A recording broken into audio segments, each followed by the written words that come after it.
While you're here, Matt, you wanted to give your hot take on Zaslav being like Chapek.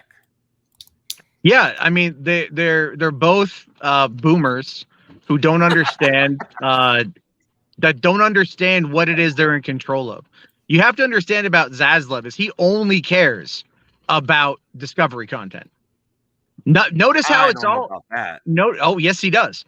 Notice how everything that was cut was all HBO content or Warner Brothers content. He hasn't touched anything with Discovery because that stuff is so cheaply made that it doesn't matter, right? They want to bring that stuff in. So that's why they're merging the two companies together, because he's hoping to bring over the 10 million people that have Discovery Plus, to get them to spend more money to become HBO Max or Discovery HBO or whatever they rebrand it to, So he's trying to bring that over so he can flood HBO with a whole bunch of cheaply made informative murder porn, which is something I do like, by the way.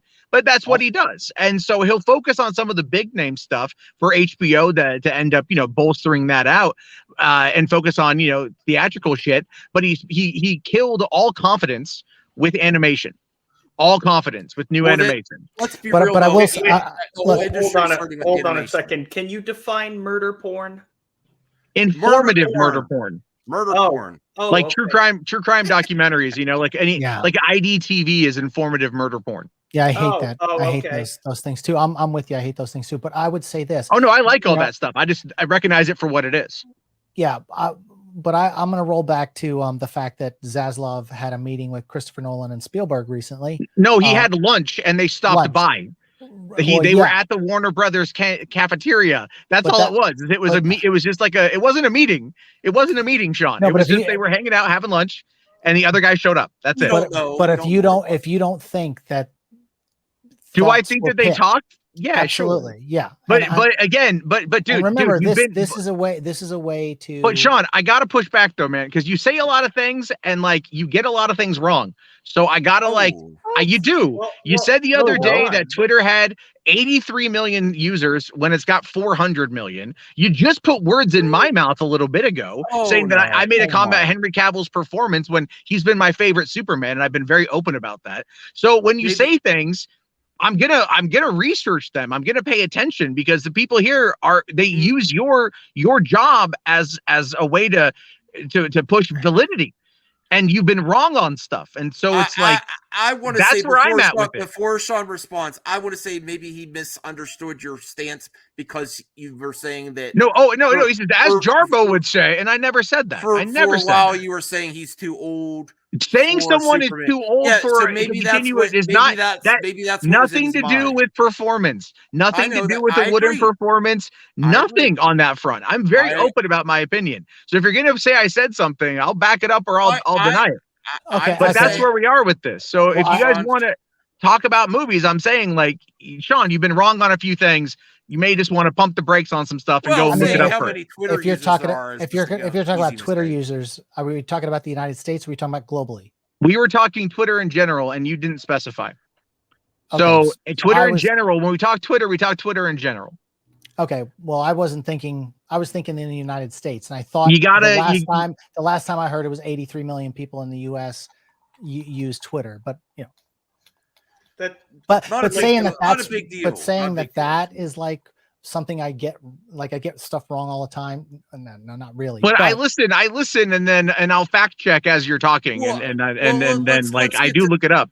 Like, I looked up the Matt Reeves thing. The Matt Reeves came in to direct Ben, and then when that Ben left, Matt Reeves retooled it. It wasn't some big fight. It wasn't some big thing. It was just they wanted to do something, and then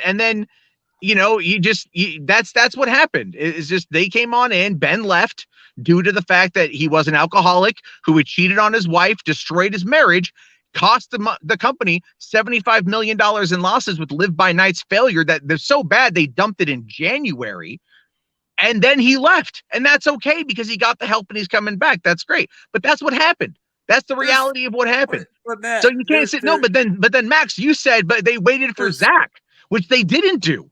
No, I said they didn't wait for Zach, and they didn't. They did, because they were done with Zach. They were done with Zach by that point in time. I was saying at that I'm just saying, it's like I had nothing to do with Zach. It was at that time Warner. There's no reason to bring up Zach in that conversation at all because Zach was already done. That's what I'm trying to say. When we talk about this stuff, oh my God, they didn't wait for anyone at that time. He couldn't get it right. He couldn't crack the nut, I believe is the term he used. Because he couldn't get what he wanted to get done. This is an Oscar-winning director, best film of the year director. They would have given him whatever he wanted. He wasn't able to do it because he was an alcoholic. Because he was an alcoholic. Don't you think, Matt, that there's two ways to interpret this and not? No, there's the truth in the way you want to do it. That's how. That's usually what happens here. Look, were you in the room? Were you in the room? And that's the thing. No, this is the thing. It's like saying you don't know all over again. No, I am do this exactly because you want to create this narrative. This narrative rather than actually looking at what's presented in front of you. Just talking about cannibals, please. Cannibals are great. They eat a bunch of flesh. Like James Gunn said to everyone, no one knows except me and Peter. There's different perceptions of that, situation. No one knows but him and Peter is not. There's no different inference on the situation. The only people that know for 100% are Matt Reeves and Warner Brothers that had those meetings. Oh my God. So there are different ways that you can interpret that story, and to say someone is 100. I never said you're 100% wrong. I think you're wrong. I think you have bad takes on stuff. You think I have bad takes. I think you have bad takes on things all the time because you just like chaos. Well, I think because you'll be like, I have a strong opinion on this subject, and then you'll start off a video or a segment, and you're like, well, I didn't really do any research on it. I don't want to put words in your mouth, but I think you took it personally, the Henry Cavill thing. Just like you say, look, when I made the comment about, or he would say he is like cardboard. That's paraphrasing because I've seen that's not paraphrasing. I've never said anything like that about Henry Cavill. I've never said anything about that. You did say wooden. A wooden. See, that's what I mean. Like I said cardboard, you said wooden. I didn't say. When did I ever say wooden? Just earlier in the stream. Yeah, I've seen. I wasn't. I didn't say. Wait, I didn't say wooden. You did. You did. You got about Henry Cavill. You'll have to go back and watch the tape. I was saying I didn't say that. No, but I've never spoken ill of his performance. No, but like ever.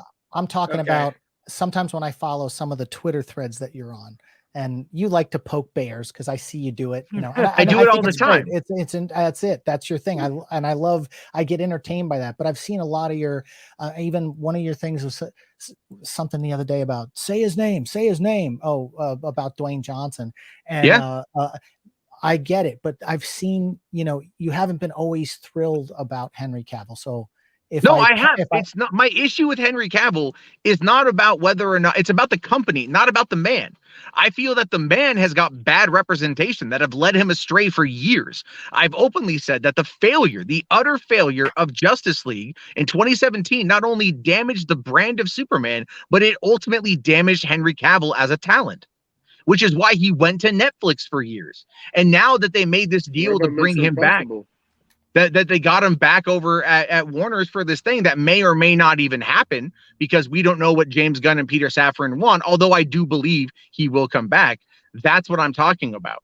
And The Rock has been very much obfuscating from everything surrounding that, trying to take all the credit in the world, which I believe is deserved for bringing Henry back, but still provably that did not move the needle when it came to Black Adam's success or failure. It didn't do anything.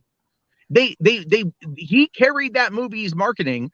It still only did 400 million, which by the way is roughly what he does in every other movie that's non-Fast and Furious and non-Jumanji. Everything else, you can go look at the box office. The Rock is not a box office draw, and this just further proves my point. But the guy's electric enough to be able to be part of the conversation. Although I think now, because he didn't get what he wanted, he's trading some shots over there at Peter and James, trying to like poke them a little bit to keep him at the table.